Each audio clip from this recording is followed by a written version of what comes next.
strade dove pare che nulla accada, freddo come il clima mite passionale. Benvenuto nel nord-est dello stivale, tale quale, crudo e concreto leale. Furlane de ceccaleno, le bondi con tale. Panico, niebre, stemis, dignitate preieris. Farie besoi, sentirsi furutta lorda voi.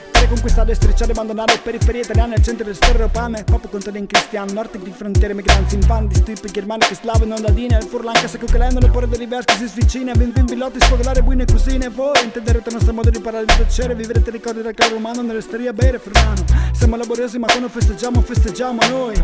T'aspettiamo e t'aspettiamo. Nord, sud, nord, sud, nord, sud.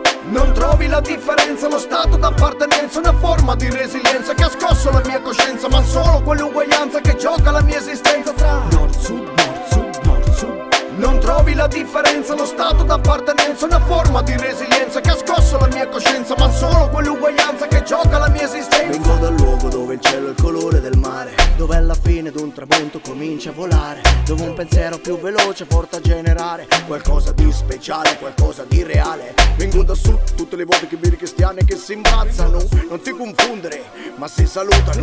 Vengo da sud, io vengo da sud, io vengo da sud. Non collegare sud, mafia, criminalità, perché ormai in tutto il mondo non ha identità. Lordare tutte cose, noi mafiosi ne fanno schifo e non aimo scusi. Aimo posti di lì, ci siamo un poco romantici, scaramantici al punto giusto, in tante cose identici col gusto, ma siamo unici, veniamo da sud. Nord, sud, nord, sud, nord, sud. Non trovi la differenza, lo stato d'appartenenza, una forma di resilienza che ha scosso la mia coscienza, ma solo quell'uguaglianza che gioca la mia esistenza tra nord, sud, nord, sud, nord, sud. Non trovi la differenza, lo stato d'appartenenza, una forma di resilienza che ha scosso la mia coscienza, ma solo quell'uguaglianza che gioca la mia esistenza.